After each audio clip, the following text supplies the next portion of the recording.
Welcome to another soothing journey through the mists of history, where the past unfolds like a gentle tide, inviting you to relax and drift into its tailies. Tonight, we venture to the rugged shores of Viking Scandinavia, a world of icy winds, flickering hearths, and tailies carved in stone. Imagine yourself stepping into a time where survival was a daily dance with nature's whims, where heroes sailed uncharted seas, and mysteries lingered in the shadows of ruin. This is not a tale of grand battles or fleeting thrills, but a deep, quiet exploration of lives lived long ago, crafted to ease you into rest. Our journey will take us through 10 facets of Viking life, each a window into their world. We'll begin with the harsh reality of a Norse farmer's life, then follow the saga of a legendary explorer, ponder the secrets of runestones, and savor the opulence of a Jarl's hall. From there we'll explore the craft of a Viking shipwright, the spiritual life of a seeress, the mystery of a lost settlement,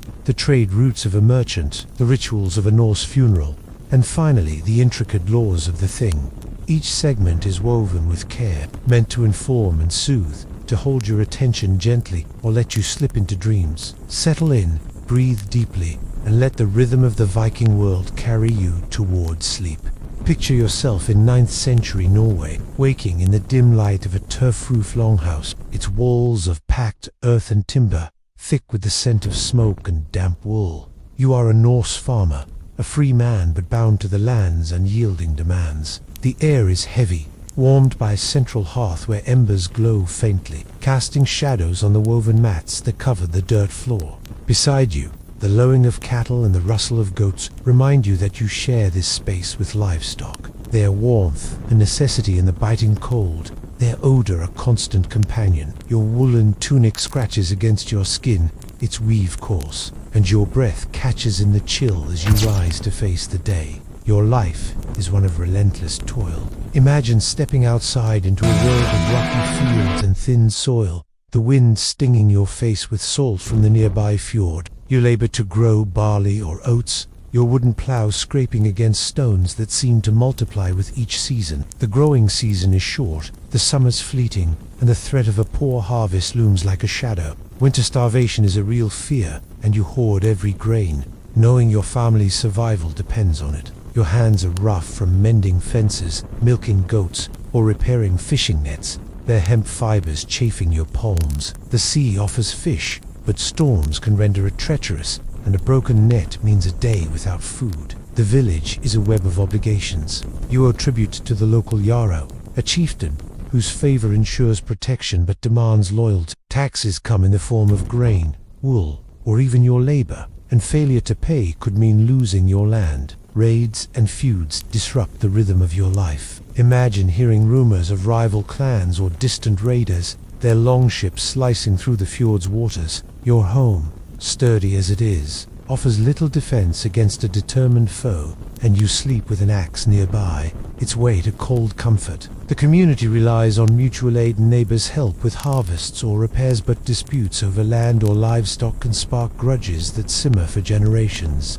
The sensory world of the longhouse is overwhelming yet familiar. The air is thick with the acrid tang of smoke from the hearth, which never fully clears, stinging your eyes and settling in your lungs. Meals are simple: porridge of barley, flavored with herbs, or the occasional fish, eaten from wooden bowls. Meat is rare, save for feasts or offerings to the gods. At night, you sleep on a bench along the wall, cushioned by straw and furs. The sounds of snoring kin and shifting animals, a constant lullaby. You pray to Freya for fertile fields, to Thor for protection, but the gods feel distant, their will as unpredictable as the storms that batter the coast. Life as a Norse farmer is a delicate balance, a cycle of labor and hope. Every task, sowing, tending, harvesting, is a quiet act of defiance against the harsh land and its endless demands. You are free, yet tethered to the soil, the seasons, and the Jarl's authority. As you imagine this life, its rhythm settles over you, a reminder of resilience in the face of hardship, a story that carries you gently toward the next chapter of our journey. As the smoky air of the longhouse fades and the farmeress toil settles into a quiet rhythm, we turn our gaze to the horizon, where the sea calls to those bold enough to answer. Beyond the fields and fjords, Some Norsemen sought not just survival but discovery, their lives etched into sagas that echo through time. Let us now follow one such figure, a man whose name became legend, sailing across uncharted waters to a distant land. Imagine yourself aboard a creaking longship, the salt air cool on your skin, as we trace the journey of Leif Erikson, a tale woven to soothe and captivate. Picture yourself around the year 1000 CE, standing on the rocky shores of Greenland, where the wind carries the sharp temps of salt and seaweed. You are among the followers of Leif Erikson, a man whose name would become synonymous with exploration. His story, drawn from the Vinland sagas, is one of courage and curiosity, a journey that took him beyond the known world to a land called Vinland, the first European footsteps in North America. As we follow his path, let the steady rhythm of his tale, like the lapping of waves against a ship's hull, guide you deeper into the Viking world. Leif was born in Iceland, the son of Eric the Red, a fiery exile who founded Greenland's sparse settlements. Imagine Leif as a young man, his cloak whipping in the wind, his eyes scanning the sea from a childhood spent among explorers. His father's tales of new lands fired his imagination, but Leif was no mere dreamer. He was a skilled navigator, trained in the art of reading stars, currents, and the flight of birds. His life began modestly, serving as a retainer in Norway, where he encountered King Olaf Tryggvason. The king's Christian faith left its mark on Leif, who carried it back to Greenland, a seed that would grow amidst the Old Norse gods. The saga begins with a whisper of a distant land. Leif heard tales from Bjarni, a trader who glimpsed an unknown shore years earlier but never landed. Drawn by the promise of timber and fertile fields, rare treasures in Greenland, barren landscape, Leif resolved to find this place. Imagine him preparing his longship, its oak planks smoothed by skilled hands, its dragon-headed prow gleaming in the dawn. The crew, perhaps 30 strong, hauled provisions aboard, dried fish, barley, and furs to ward off the cold. The sail, woven from wool and dyed red, caught the wind as they set out, the ship creaking under the strain of the open sea. The journey was perilous. Picture the Atlantic's grey expanse, waves rolling beneath a sky heavy with clouds. Storms could whip the sea into a frenzy, and the crew relied on Leif's skill to steer by the sun and stars, their only guides in a trackless world. Days blurred into nights, the cold biting through cloaks, the taste of salt ever present on their lips. They sighted land at last, first a rocky, barren place Leif called perhaps Baffin Island, its cliffs stark against the sea. Further south, they found Markland, a forested coast, likely Labrador, where trees promised timber for Greenland's treeless settlements. Then came Vinland, a land of gentle hills and wild grapes, possibly Newfoundland. Imagine stepping ashore, the crunch of pebbles underfoot, the air sweet with the scent of grass and berries. Leif and his crew built shelters, turf-walled huts like those back home, and explored a land richer than any they'd known. The sagas speak of rivers teeming with salmon, fields ripe for grazing, and winters milder than Greenland's. Yet, this was no paradise. The crew encountered people they called Skrylings, likely indigenous peoples, whose language and ways were foreign. Trade began peacefully, with furs exchanged for cloth, but tensions grew. Imagine a skirmish, arrows whistling through the air, the Norsemen's shields raised against an unfamiliar foe. Leif, ever cautious, knew this land was not his claim. Family rivalries added another layer to his saga. Leif's siblings Thorvald, Thorstein, and Freydis followed in his wake, their own expeditions marked by ambition and strife. Thorvald clashed with the Skrylings and met a tragic end, while Freydis' greed sparked betrayal. Leif, back in Greenland, became a chieftain, his Vinland voyage a tale told by firelight. His legacy was not conquest but discovery, a fleeting glimpse of a new world that would remain beyond the Vikings' grasp. Christianity took root in Greenland under his influence, blending with Norse traditions, a quiet shift in a turbulent world. As you imagine Leif standing on Vinland's shore, the wind tugging at his cloak, his story feels like a distant song. His courage, tempered by the sea's vastness, speaks to the Viking spirit, searching, yet bound by the rhythms of survival. Let his saga linger, a tale of exploration that carries you gently toward the next chapter of our journey. As Leif Erikson's ship fades into the horizon, His saga of discovery leaves behind whispers of lands unknown, tales that would be carved into stone for generations to remember. The Vikings were storytellers, not just in words, but in the cryptic runes that adorned their landscapes. Let us now turn from the sea to the rugged hills of Scandinavia, where runestones stand like silent sentinels, their carvings holding secrets of voyagers, heroes, and gods. Imagine yourself tracing the weathered lines of these ancient markers, the wind soft against your skin as we delve into the mystery of Viking, a journey crafted to stir curiosity and soothe your mind. Picture yourself in a Swedish valley around the 10th century, standing before a towering slab of granite, its surface etched with swirling runes that gleam faintly in the morning light. The air is crisp, carrying the scent of pine and damp earth, and the stone before you is a runestone, one of thousands raised across Scandinavia during the Viking Age.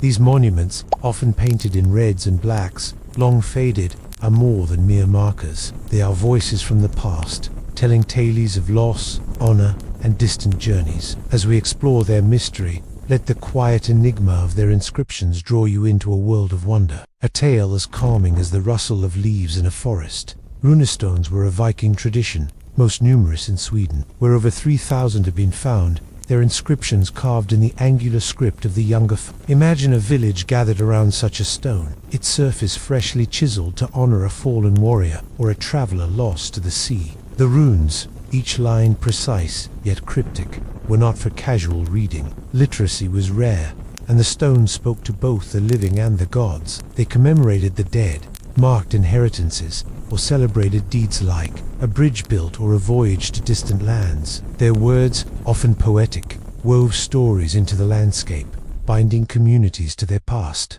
Consider the Rack runestone, one of the most famous, standing in Gist. Picture its massive form, nearly 8 feet tall, covered in over 700 runes that spiral across its surface. Carved in the 9th century, it tells of a man named Varine, mourning his son, but its text is a labyrinth of riddles, blending myth, history, and cryptic references to kings and battles. Scholars still debate its meaning. Some see allusions to the god Thor or ancient legends, others a coded message lost to time. The stone's complexity is a testament to Viking storytelling, where history and mythology intertwined, leaving us to ponder what truths lie beneath its words. Why were so many runestones raised, especially in Sweden? Imagine a society in transition where Christianity was creeping into Norse beliefs, and old ways clung stubbornly to the land. Runestones often mark this shift. Many bear crosses alongside Thor's hammer, a quiet blending of faiths. They were also practical, serving as memorials or legal markers, proclaiming who owned land or who deserved honor, yet their purpose remains elusive. Were they solely for the dead, or did they speak to the living, asserting power in a world of shifting alliances? The stones' locations near roads, bridges, or assembly sites suggest they were meant to be seen, their stories shared by travelers and villagers alike. The inscriptions themselves are a window into Viking culture. Picture a rune carver at work, his chisel tapping rhythmically against stone, the air sharp with the scent of dust and metal. The texts often name a widow or a son honoring someone who sailed to Byzantium or fell in a distant land. The Ingvar runestones, a group of over 20 stones in upland Sweden, tell of a doomed expedition to the Caspian Sea, led by Ingvar Their words are spare yet poignant. They did not return. Imagine the families who raised these stones, their grief etched into the granite, a quiet testament to the Viking urge to roam.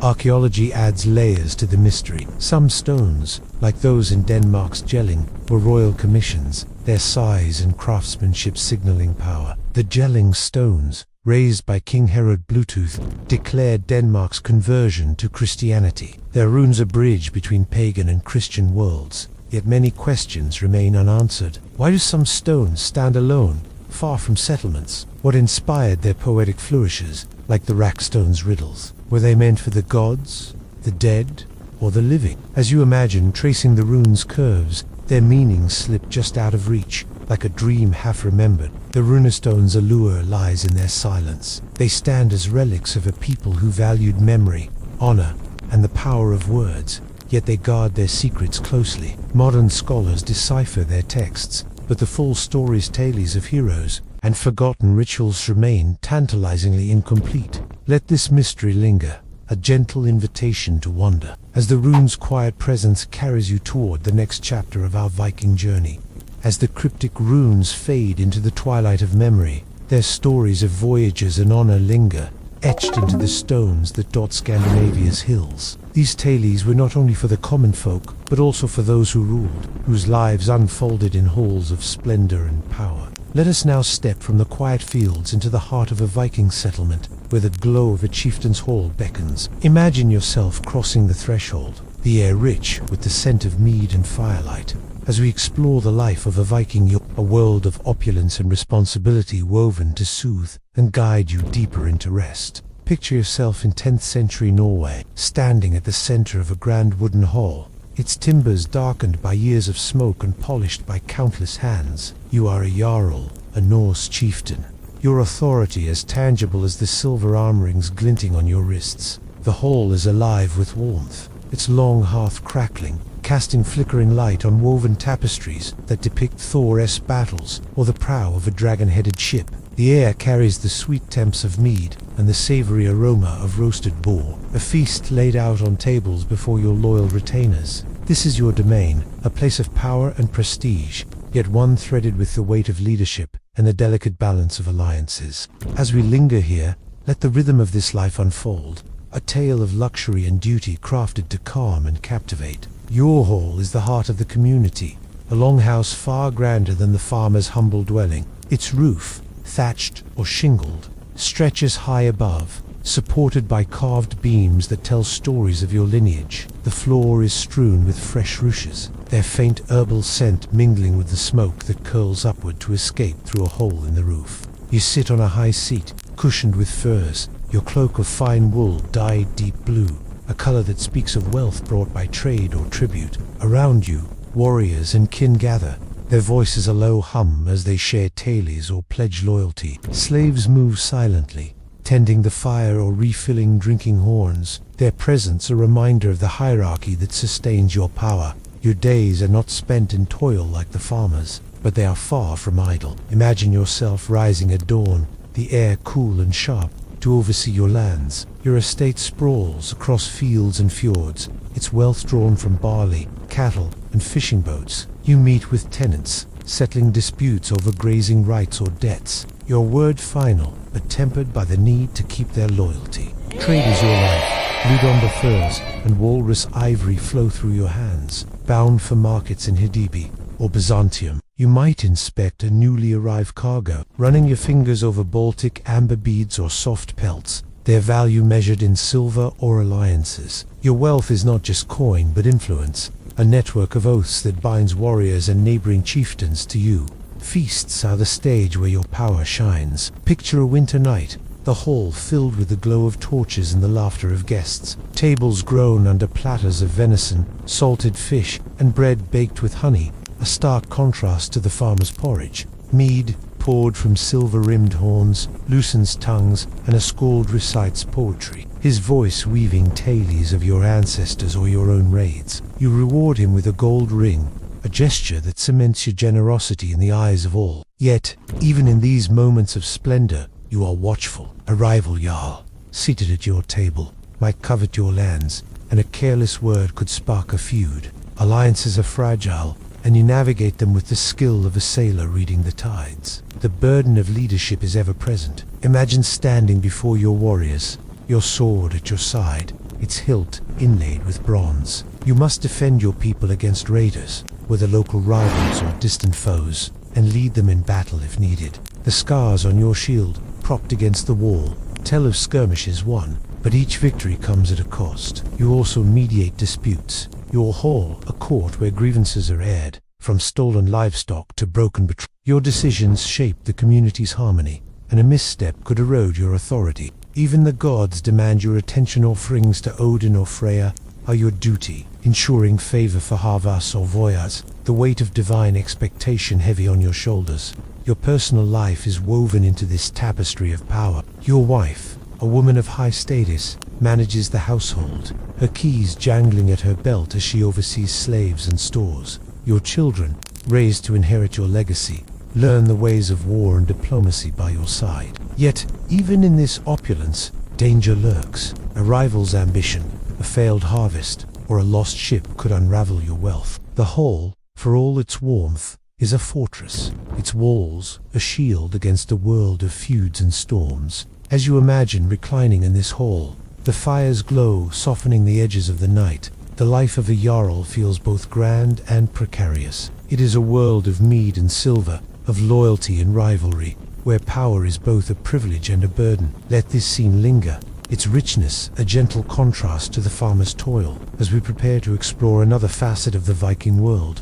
As the firelight of the Jarl's hall dims and the echoes of feasting fade, we step away from the world of chieftains, where power and prestige shaped every moment. Beyond the grand halls, the Viking world was built on the skill of those who crafted its lifeblood, the ships that carried warriors, traders, and explorers across the seas. Let us now wander to the edge of a fjord, where the rhythmic tap of hammer on wood fills the air. Imagine yourself in the workshop of a Viking shipwright, surrounded by the scent of pine and pitch, as we explore a craft that defined an era, a story woven to soothe and draw you deeper into rest. Picture yourself in a coastal village in 9th century Norway, standing in a clearing where the temps of fresh-cut timber mingles with the salty breeze from the fjord. You are a shipwright, a master of one of the Viking world's most revered crafts. Before you lies the skeleton of a longship, its oak ribs rising like the bones of a great beast, its planks smoothed by your skilled hands.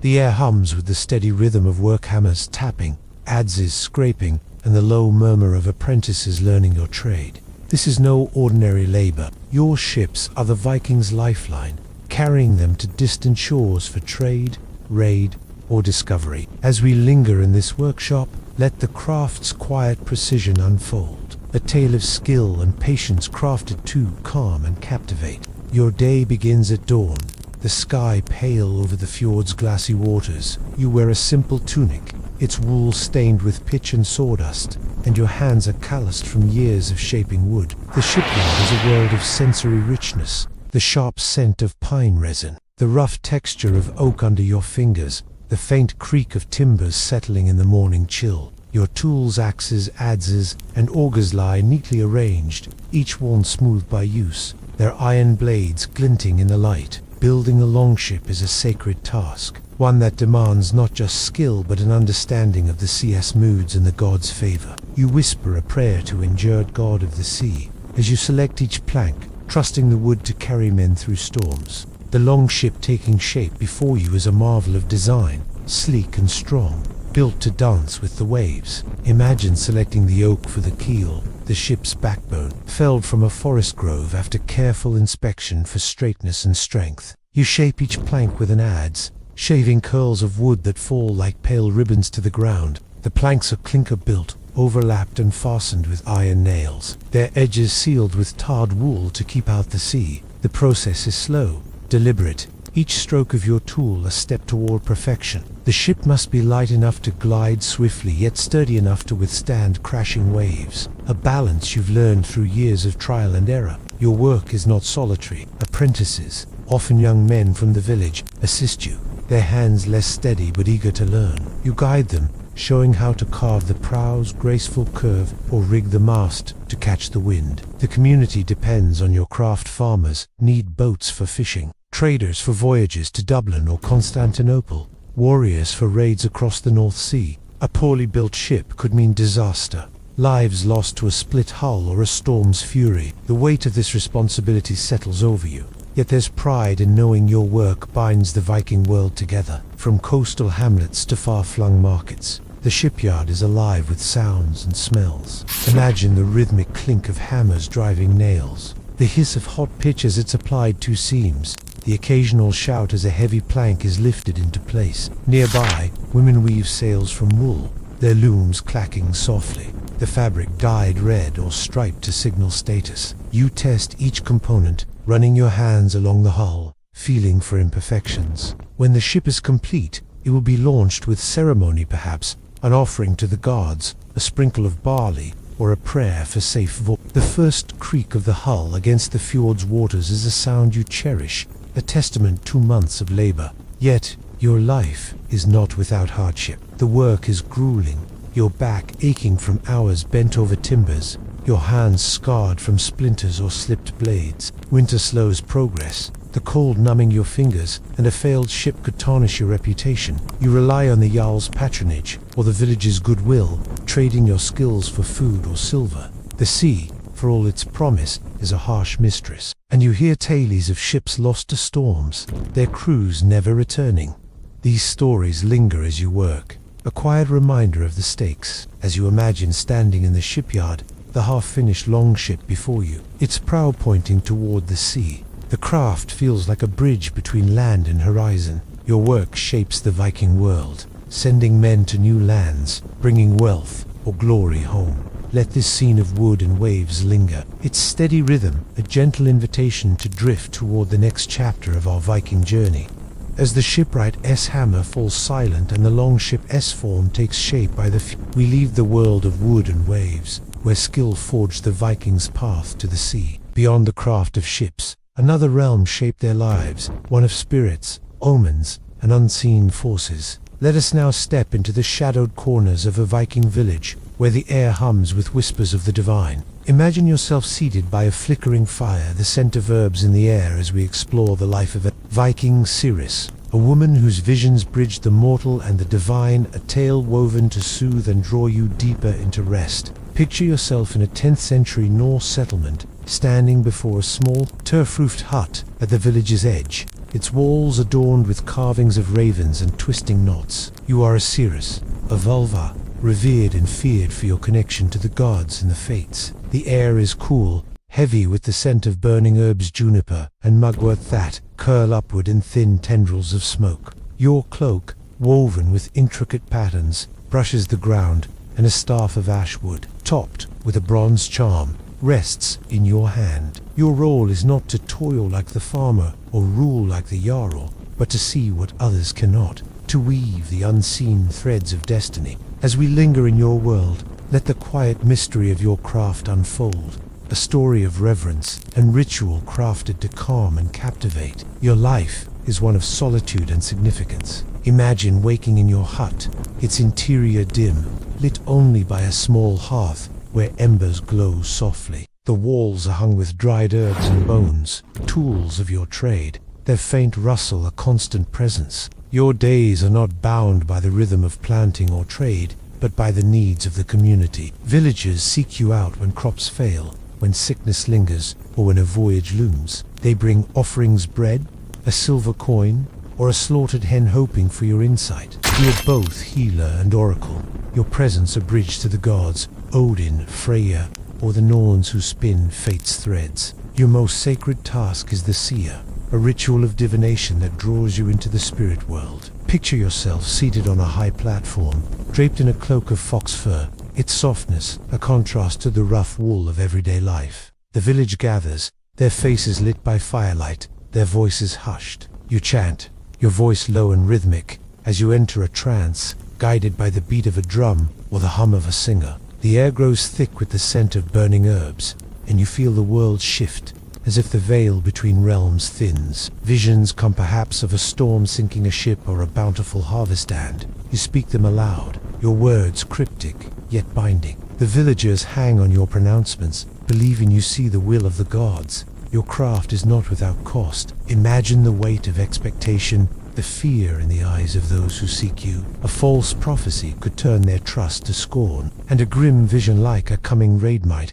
cast you as the bearer of ill news. Your status sets you apart. You live at the village's edge, neither fully within nor outside its bonds. Some whisper that your power comes from Freya, others from darker forces, and in a world turning toward Christianity. Your old ways draw suspicion, yet your role is vital. You advise the Jarl on matters of war, guide families through births or deaths, and offer charms to protect warriors or heal the sick. Your knowledge of herb zero for wounds, chamomile for fevers, as prized as your visions. The sensory world of the Circe is rich and strange. Picture your hands grinding herbs, their sharp, earthy scent filling your hut. You wear amulets of bone or amber, their weight a reminder of your calling. Your meals are simple, often gifts from villagers' porridge or smoked fish butt. You might receive a share of a feast's bounty after a successful prophecy. At night, you sleep on a bed of furs, the wind whistling through the turf walls,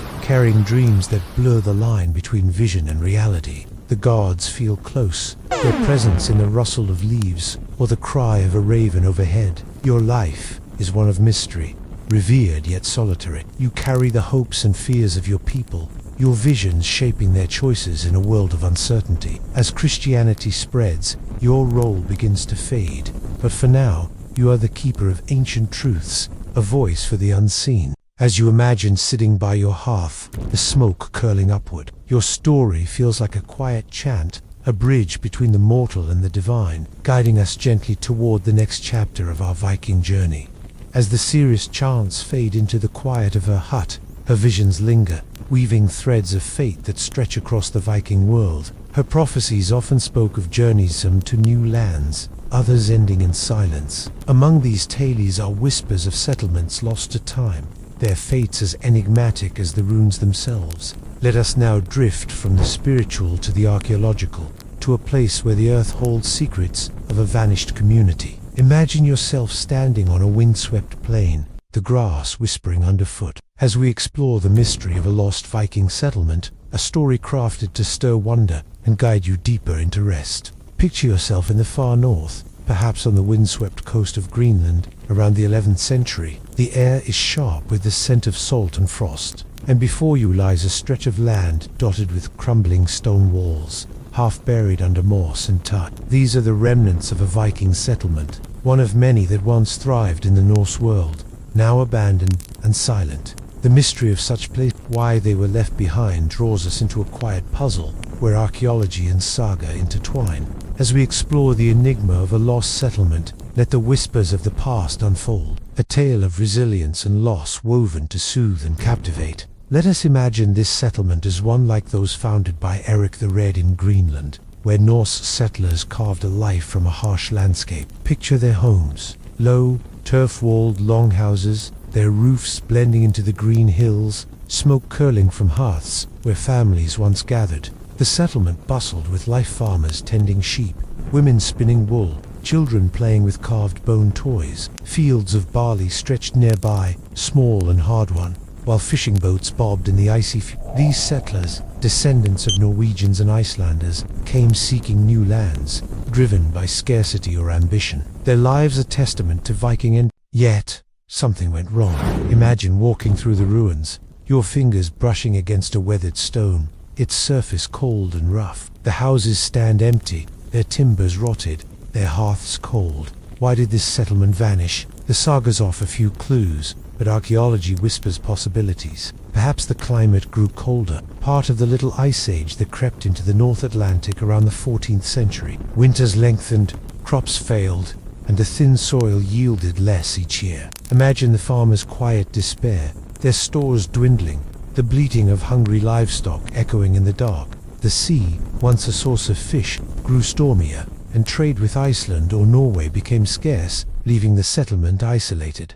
Another possibility lies in the people they met. The Norse called them Skrillings, likely the ancestors of the Inuit, whose presence in Greenland grew as the Vikings struggled. Picture a tense encounter, a Norse farmer offering furs, a Skrýling hunter wary, his spear at the ready. The sagas hint at skirmishes, moments where mistrust flared into conflict. Did these clashes drive the Norse away, or did they simply fade, unable to compete with a people better adapted to the land? The evidence is sparse arrowheads, a broken Norse axe, a scattering of bones bot. It suggests a meeting of worlds that ended in silence. Archaeology offers glimpses into this lost world. Imagine excavators uncovering a longhouse, its floor revealing a child's toy, a spindle whorl, or a Christian cross carved in bone, hinting at the settlers' shifting faith. At sites like Eric the Red's estate, or the smaller farms of Greenland's western settlement, artifacts tell of a life both familiar and fragile. A comb made of antler,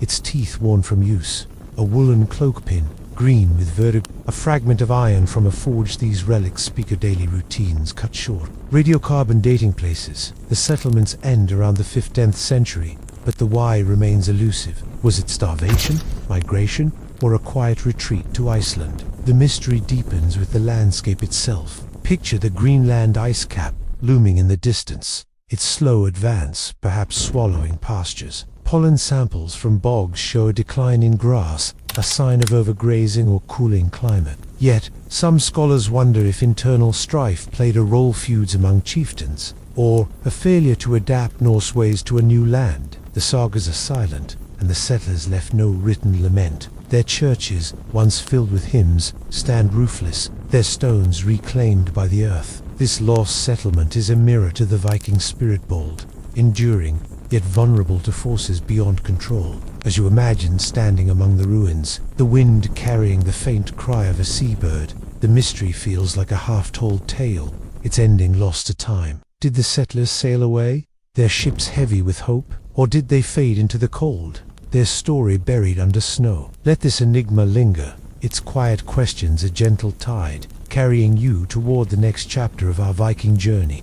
As the wind-swept ruins of the lost settlement fade into the mists of Greenland's shores, their silent stones whisper of lives connected not just to the land but to distant horizons. The Vikings were not only farmers or seers, but their ships threading through seas to weave a web of trade across the known world. Let us now leave the quiet of abandoned fields and sail to the bustling markets of distant ports, where goods and stories changed hands. Imagine yourself standing on a wooden quay, the air sharp with salt and spices, as we explore the life of a Viking merchant, a tale of travel and trade, crafted to soothe and guide you deeper into rest. Picture yourself in the year 950 CE, standing on the docks of Hidibi, a thriving Viking trade hub in what is now Denmark. You are a merchant, your cloak heavy with the scent of salt and the dust of Faraflans. Before you, long ships and Nares broad cargo vessel bob in the harbor, their hulls laden with amber furs, and iron the air hums with the clamor of bartering, the creak of ropes, and the shouts of sailors, while the tang of fish and the faint sweetness of honey linger from nearby stalls. Your life is one of movement and negotiation, a bridge between worlds, where every voyage carries the promise of wealth and the risk of ruin. As we linger in this bustling world, let the rhythm of trade unfold, a story of ambition and endurance woven to calm and captivate. Your days begin early, the dawn light glinting off the fjord's waters as you inspect your Nar, its oak planks weathered but sturdy. Unlike the sleek longships of warriors, your ship is built for cargo, its wide hull designed to carry barrels of dried cod, bales of wool, or casks of mead. You oversee the loading, your hands brushing against the smooth, golden surface of amber beads or the soft pelts of fox and beaver, each item a piece of your fortune. Your crew, a mix of kin and hired hands, works with practiced ease, their voices low as they secure ropes and check sails. You whisper a prayer to endured god of trade and seas for safe passage, knowing the ocean's moods are as fickle as the markets you chase.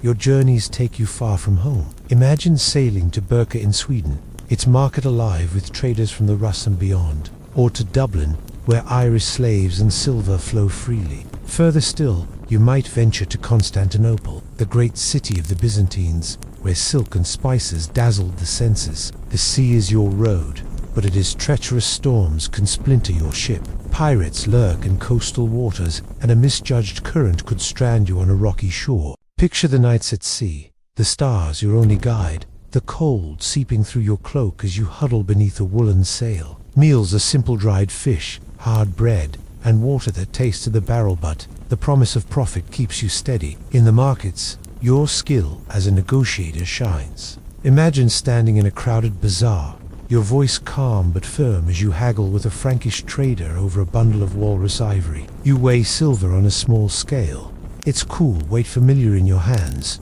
or barter goods, directly furs for wine, amber for glass beads. The market is a sensory tapestry. The clink of hacks, the sharp scent of herbs, the murmur of languages you barely understand. You must read people as carefully as you read the tides, sensing greed or desperation behind a smile. A good deal could secure your family's future. A bad one could leave you indebted to a jarl or rival. Your life is not without status, but it is precarious. Picture returning to your village, your ship heavy with goods, greeted by eager kin but wary rivals. You pay tribute to the URL, a portion of your profits ensuring his protection, and share gifts to maintain alliances. Your home, a modest longhouse, is richer than a farmer's, with imported pottery or a silver cup displayed proudly. Yet, wealth invites envy. and a failed voyage could ruin you. The community relies on your trade, your goods supply, tools, cloth, or luxuries, but a ship lost to storm or raid could mean hunger for many. You carry this weight quietly, your success tied to the village's survival. The merchant's life is one of constant motion, each journey a gamble between prosperity and peril. As you imagine standing on the dock, the sea stretching before you, the rhythm of trade feels like a pulse, connecting distant lands and peoples. Your world is one of markets and waves, of silver and ambition, a delicate balance that shapes the Viking Age. Let this scene linger, its bustling energy softened by the promise of rest, as we prepare to explore another facet of this ancient world. As the merchant's ship sails back into the harbor, its cargo of furs and silver, a testament to the Viking world's far-reaching connections, we leave the bustle of trade behind. Beyond the markets and the Norse lived lives bound by rituals that marked not just the living but the passage into death. Let us now step from the lively docks to a quieter, more solemn scene where a community gathers to honor one of its own. Imagine yourself standing on a windswept hill, the air heavy with the scent of burning wood. As we explore the rituals of a Norse funeral, a tale of farewell and reverence, woven to soothe and guide you deeper into rest. Picture yourself in a 10th century Viking village, standing on a grassy hill overlooking a fjord where the waters gleam under a pale, northern sky. The air carries the sharp bite of autumn and the faint, acrid scent of a pyre being prepared. You are part of a community gathered to bid farewell to a respected member, perhaps a warrior, a farmer, or a beloved kin. A Norse funeral is no mere burial. It is a ritual steeped in meaning, a journey to guide the dead to the afterlife, while honoring their life among the living. As we linger in this solemn moment, let the quiet rhythm of the ceremony unfold. A story of loss and legacy crafted to calm and captivate. The deceased lies on a wooden platform, their body draped in a woolen cloak, its edges embroidered with patterns of knots and ravens. Imagine the scene. The body is adorned with care, a sword or axe placed at their side, a comb tucked into their belt, symbols of their status and readiness for the next world. The community has worked together, women weaving the shroud, men gathering wood for the pyre, children collecting stones to mark the grave. The air is heavy with anticipation, the murmur of voices mingling with the crackle of kindling as the pyre is lit.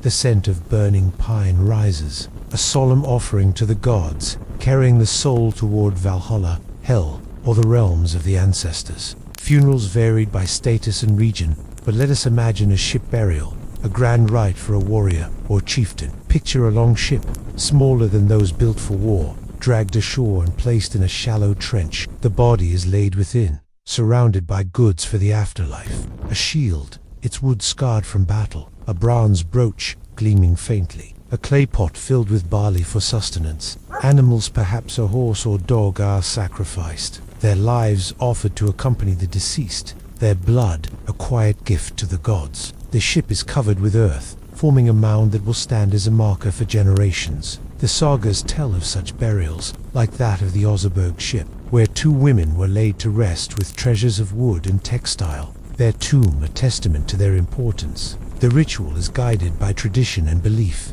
Imagine Osiris, her voice low and steady, chanting prayers to Odin or Freya, invoking safe passage for the soul. The community joins in, their voices rising in a slow, rhythmic song, its melody haunting yet comforting. Offerings, a mitre horn of mead poured onto the ground, a loaf of bread placed on the pyre ensuring the deceased is not forgotten. The flames rise higher, their warmth a contrast to the cool air, their light casting shadows on the faces of mourners. The Vikings believed death was a journey, not an end, and this ceremony binds the living to the dead, a bridge between worlds. For those of lesser means, the ritual is simpler but no less meaningful. Picture a farmer's burial, the body laid in a shallow grave, wrapped in a plain cloak, a single iron tool at their side. Stones are piled above, forming a cairn that blends into the rocky landscape. Even here, the community gathers, sharing stories of the deceased's life, their strength in the fields, their laughter at feasts. Grief is quiet but profound, tempered by the belief that the dead watch over the living, their spirits lingering in the land or joining the gods. The sensory world of the funeral is vivid, yet restrained. The crackle of the pyre, the scent of smoke and earth, the weight of a stone in your hand as you place it on the grave all ground you in the moment. Meals shared after the rite, perhaps barley, porridge or salted fish, bring the community together, their voices soft as they recount memories. The ritual is a farewell, but also a promise of continuity, a belief that the dead remain part of the clan's story. As Christianity began to spread, these rites evolved, crosses appearing alongside Thor's hammers, but in this moment, the old ways hold sway. As you imagine standing on that hill, the pyre's glow fading into the dusk, the funeral feels like a gentle pause, a moment where time slows and the living honor the past. The Vikings faced death with reverence, their rituals a tapestry of faith and memory. Let this scene linger, its solemn beauty, a quiet bridge to the next chapter of our Viking journey.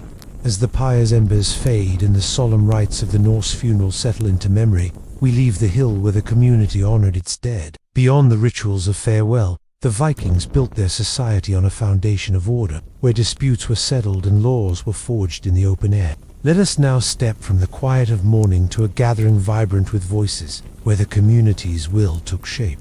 Imagine yourself on a grassy plain, the air alive with the murmur of debate. As we explore the intricate laws of the thing, a tale of justice and community woven to soothe and guide you toward rest. Picture yourself in 10th century Iceland, standing on a windswept plain near Thingvellir, where rocky cliffs frame a natural amphitheater under a vast northern sky. You are part of the Althing, the annual assembly where free men gather to settle disputes, make laws, and strengthen the bonds of community. The air is crisp, carrying the scent of grass and the faint temps of wood smoke from nearby tents. Men from across the land, their cloaks pinned with bronze brooches, stand in clusters, their voices rising and falling in measured debate. As a participant, you are both judge and citizen, your role vital to the Viking world's fragile order. As we linger in this gathering, let the rhythm of justice unfold, a story of deliberation and tradition crafted to calm and captivate. The thing, whether the Althing in Iceland or smaller assemblies in Norway or Denmark, is the heart of Viking governance. Imagine arriving after days of travel, your horse's hooves crunching on gravel paths, your pack heavy with provisions. The plain is dotted with booths, temporary shelters of turf and cloth, where families camp during the assembly. The air hums with activity, the clatter of cooking pots, the laughter of children, the lowing of livestock brought for trade or sacrifice. This is no mere meeting but a festival of law, where disputes are settled, marriages arranged, and alliances forged under the watchful eyes of the gods. Your role begins as you join the crowd at the Law Rock, a raised stone where the law speaker stands, his voice carrying over the assembly. Picture him, a respected elder, reciting the laws from memory, rules about land boundaries, theft, or blood feuds, passed down through generations. His words are deliberate, almost hypnotic, binding the community to a shared code. As a free man, you have a voice here, the right to speak on matters that affect your kin or land. Imagine raising your hand, your words measured, proposing a fine for a neighbor's stolen sheep or seeking justice for a broken oath. The crowd listens, nodding or murmuring, their agreement or dissent shaping the outcome. Disputes at the thing range from the mundane to the profound. Picture a farmer, his face weathered, accusing another of moving a boundary stone, a quiet theft that could cost him his livelihood. The assembly hears both sides, witnesses called to swear oaths on a silver ring dedicated to Thor. More serious cases, like a killing, carry heavier weight. Imagine the tension as two families face each other, the air thick with the threat of a feud. The thing seeks to prevent bloodshed, offering Wurgold compensation in silver or livestock to settle grievances. You might witness a heated debate, voices rising, but the law speaker's authority in the communities will guide the resolution, a balance of justice and peace. The sensory world of the thing is rich, yet grounding. The wind tugs at your cloak, the grass soft underfoot, and the distant bleat of a goat blends with the hum of voices. Meals are shared around campfires, barley bread, smoked fish, or a rare cut of mutton fostering bonds among strangers. At night, you sleep in a booth, its turf walls muffling the wind, the stars above a reminder of the god's presence. The thing is also a social hub, where news spreads, betrothals are negotiated, and skalds recite poetry. their verses weaving lore into legend. Yet, the weight of responsibility is ever present. A wrong judgment could spark a feud, and your voice carries the community's trust. As Christianity begins to spread, the thing evolves, but in this moment, it is a cornerstone of Norse society, a place where order is carved from chaos. Women, though rarely speakers, attend their influence felt in whispered counsel or arranged marriages. Slaves, too, are present, serving or bearing witness. Their silence a reminder of the hierarchy that shapes even this democratic gathering. The laws you help uphold are untrade, inheritance, or justice are, not written but spoken, a living tradition that binds the Viking world. As you imagine standing on the plain, the law rocked before you, the thing feels like a heartbeat, pulsing with the voices of a people determined to govern themselves. It is a world of debate and duty, where community and law intertwine. Let this scene linger, its steady rhythm a quiet bridge to the close of our Viking journey.